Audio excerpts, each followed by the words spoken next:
Oi, tudo bem? Faz tempo que não nos vemos, né? As coisas mudaram tão rápido que nem conseguimos parar e conversar com mais calma. Agora, a maneira como nos encontramos todos os dias é aí mesmo, na sua casa, pela tela do computador. E quanta coisa aconteceu! Fomos todos pegos de surpresa, mas nos organizamos para encontrar soluções, porque a educação continua sendo fundamental, mesmo numa crise desse tamanho. Por aqui, tivemos que nos reinventar e desenvolvemos rapidamente uma exclusiva plataforma virtual para atender os nossos alunos. Nela, já tivemos mais de 500 mil aulas postadas e quase 10 milhões de acessos realizados, além das videoaulas em tempo real. É muita coisa. Pode parecer simples, mas isso praticamente dobrou o nosso trabalho. Os professores, nesse momento, também são verdadeiros heróis. Sei que não está sendo fácil para você ter que acompanhar os estudos das crianças, mas lembre-se, o que hoje elas conseguem fazer com a sua ajuda, amanhã saberão fazer sozinhas. E você se orgulhará de ter feito parte disso. Aqui também estamos com desafios. Sim, alguns gastos foram menores nesse período, mas os investimentos para tudo continuar da melhor forma foram muito maiores. Como escolas filantrópicas, reinvestimos o lucro e para cada R$1 recebido em imunidade, a escola precisa investir outros R$5. Todos fomos atingidos de alguma forma e sabemos, não está sendo fácil para ninguém. Mas tudo ficará mais complicado se promovermos a desunião. Não é hora de acharmos um culpado, e sim de encontrarmos juntos a solução. Estamos conversando com todos os pais que nos procuram, melhorando condições de pagamento para este período. O mundo está em crise e é compreensível nos sentirmos ansiosos e inseguros. Estamos aqui para ajudar e queremos contar com você. Temos a esperança de que tudo isso irá passar. Nossos alunos voltarão às escolas como antes. Olá pessoal, tudo bem com vocês? Acredito que sim. Vamos mais uma vez para a nossa aula virtual. Vamos fazer a nossa breve oração.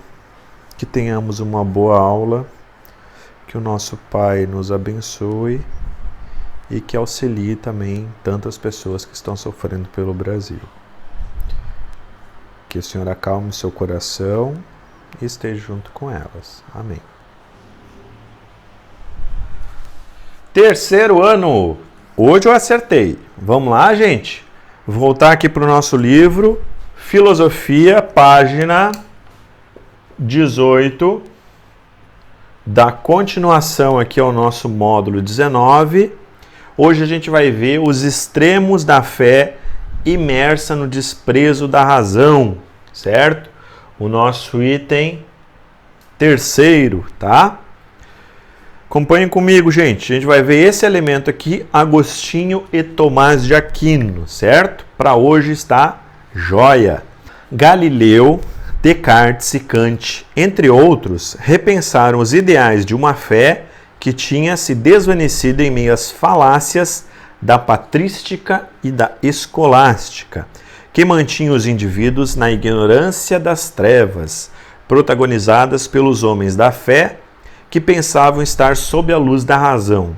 Sob esse estado de coisas, levantaram-se as primeiras guilhotinas, torturas e fogueiras contra todos os que professassem ideias e práticas desabonadas pelos mentores e governantes religiosos da época. Olha só, aqui a gente começa a ver os extremos, né, da fé e da razão. Ok? Vamos adiante ali. O povo e as autoridades religiosas e civis tinham especial interesse pelos processos que tramitavam durante a Inquisição. Muitos chegavam a pressionar os responsáveis a fim de que os resultados estivessem de acordo com suas opiniões, seus caprichos ou interesses políticos e temporais. Havia um grande anseio pela sentença do juiz decretando a sorte dos infames hereges. Dentre as modalidades adotadas pelos inquisidores, destacava-se a tortura e a morte executada pelo poder secular. Então vamos aqui. Abusos da fé, certo? Acredito que vocês já tenham estudado em história a Santa Inquisição. O que era a Inquisição, gente? Inquisição, vamos botar em vermelho aqui, era aquela penalidade que quem não concordasse, né, com as ideias, ou era tido como herege, certo? Discordou das ideias de fé, está fazendo bruxaria, né? Por exemplo, fazer um simples chá para dar para alguém, poderia ser considerado um herege, tu iria para fogueira, certo? A fogueira. Outro elemento aqui, a tortura.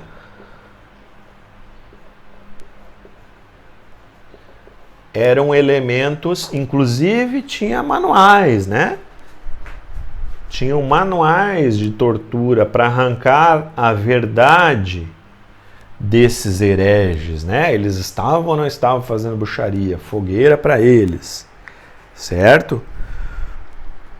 A prática, continua lá, acompanhe comigo. A prática da simonia, compra e venda de cargo e coisas sagradas, das guerras santas chamadas cruzadas e a idealização do Index, lista de livros proibidos, são apenas alguns dos absurdos praticados pela instituição religiosa cristã da Idade Média.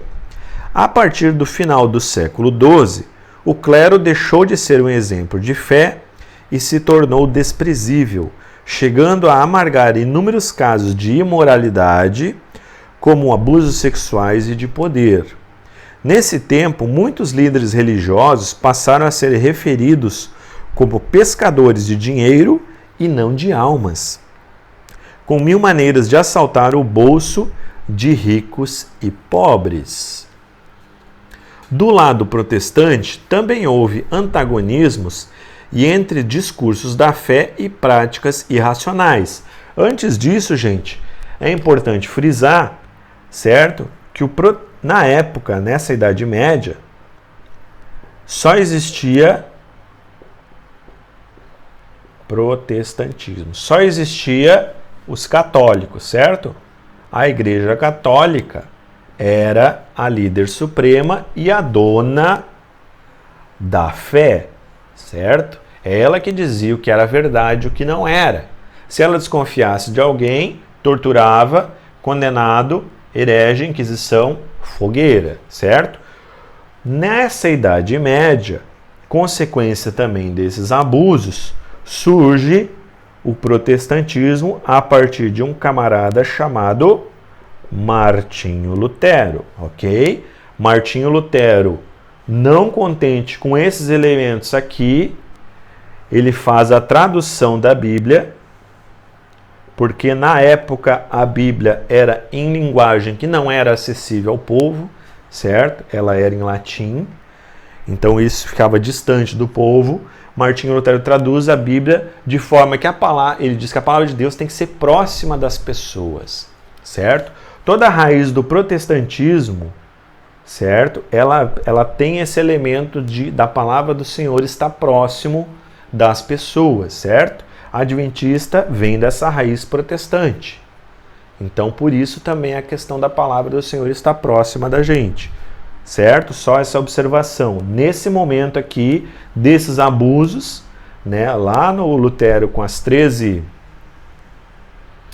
elementos lá de discordância do catolicismo, a questão da compra de indulgências, né, a famosa lista que ele pregou lá na porta da igreja da época, ele foi excomungado da Igreja Católica. Ele era um católico e foi excomungado.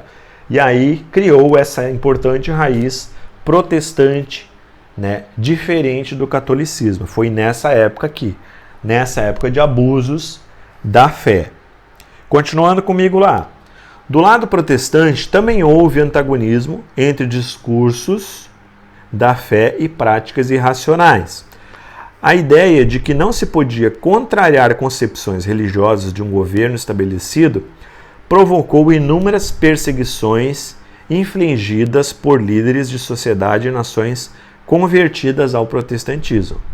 Como exemplos desse paradoxo, mencionam-se a Guerra dos Camponeses Alemães, com o objetivo de matar a todos os nobres católicos e a multidão de calvinistas. Calvinistas eram protestantes, tá, gente?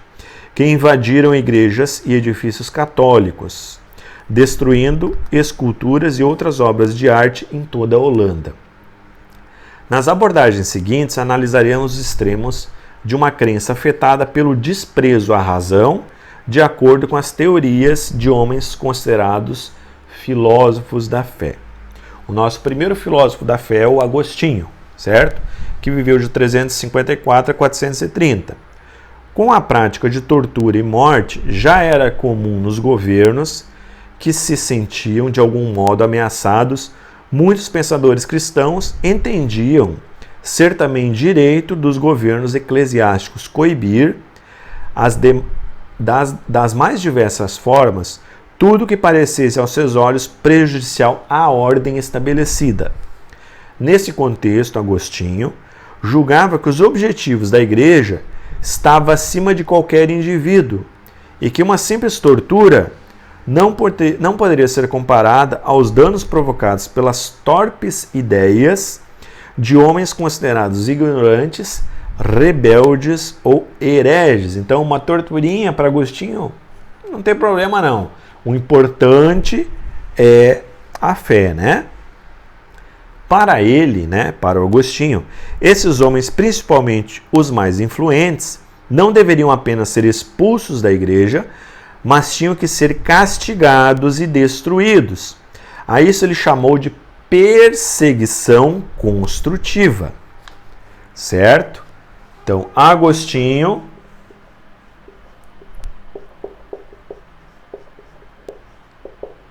criou lá a perseguição. Opa, eu vou botar criou. Bom, pode ser também. Criou perseguição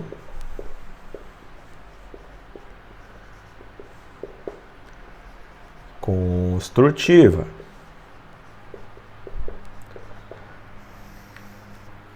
Certo? Tudo isso para manter o que, gente? Manter a ordem. Certo? Manter a ordem contra os hereges, rebeldes,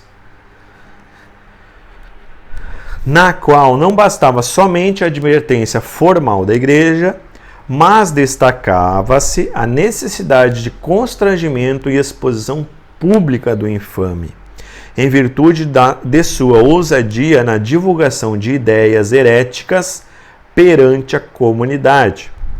Os donatistas são um exemplo de hereges, que eram obrigados a ouvir a verdade, além de receber muitos açoites e serem enviados ao exílio. Por causa desse conjunto de ideias sem sentido racional, Agostinho é apontado como aquele que, de algum modo, inspirou a ideologia da Inquisição. Certo? Tomás de Aquino viveu de 1225 a 1274. Um embotamento da razão, justamente daquele que foi conominado doutor da igreja, parece absurdo.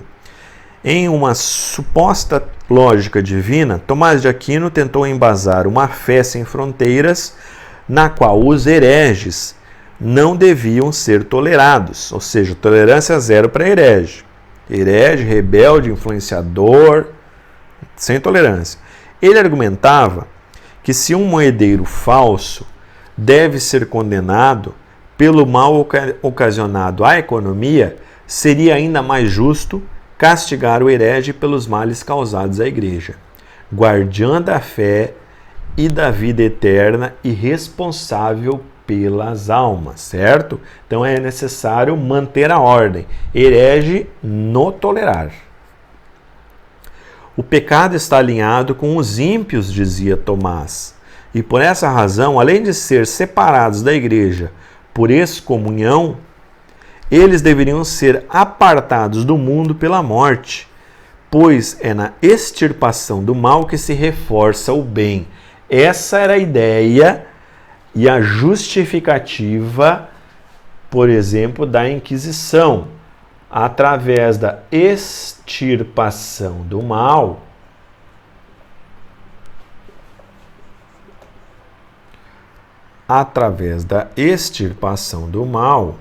deixa eu ver onde está aqui para botar direitinho, se reforça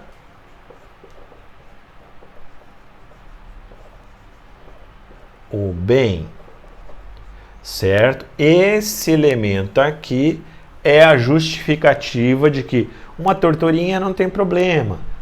Uma fogueirinha ali, queima uns 2, 3, já serve de exemplo, certo? Outro elemento aqui, tá, gente? Importante. Fazer isso de forma pública, tá? De certa forma, a igreja, com os elementos da fé, inaugura essa questão da coisa pública, né? Esquarteja o camarada lá, certo? Extirpa o mal dele para reforçar o bem e mostra em praça pública para servir de exemplo para todo mundo, certo? Foi isso aí mesmo que aconteceu, não tem o que fazer. Vamos adiante lá. Essa morte geralmente ocorria sob o estandarte da Inquisição, uma bandeira vermelha que exibia em preto e branco os sinais das ordens dominicana, dos pregadores e de Tomás de Aquino. A sua capacidade de raciocinar de modo inquestionável foi utilizada para fundamentar e abonar as perseguições aos chamados hereges, né? As ideias dele, que foram torturados e mortos pela Inquisição. Em sua lógica insana, chegou a dizer que assim como é lícito ao médico amputar o membro infeccionado para salvar o corpo humano ameaçado, deve ser permitido ao príncipe eliminar o elemento nocivo ao organismo social. Eliminar o herege, certo? É justificável, tá, gente?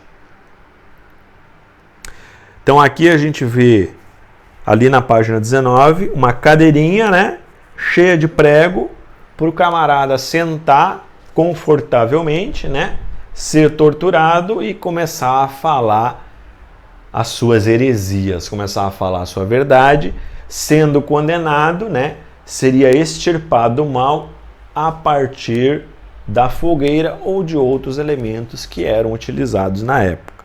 Certo, gente? Importante que essas irracionalidades eram justificadas, certo? Eram justificadas em torno da ordem para manter a fé, a guardiã da fé, que é a Igreja Católica. Então, tudo isso era justificado. Isso é tido como um dos extremismos da fé daquela época, tá? Que a gente está vendo hoje. Ok, gente? Próxima aula a gente vai ver Martinho Lutero, João Calvino. Acredito que a gente termine também na próxima aula esse módulo. Certo? Espero que vocês fiquem bem, espero que tenham gostado e até a nossa próxima aula.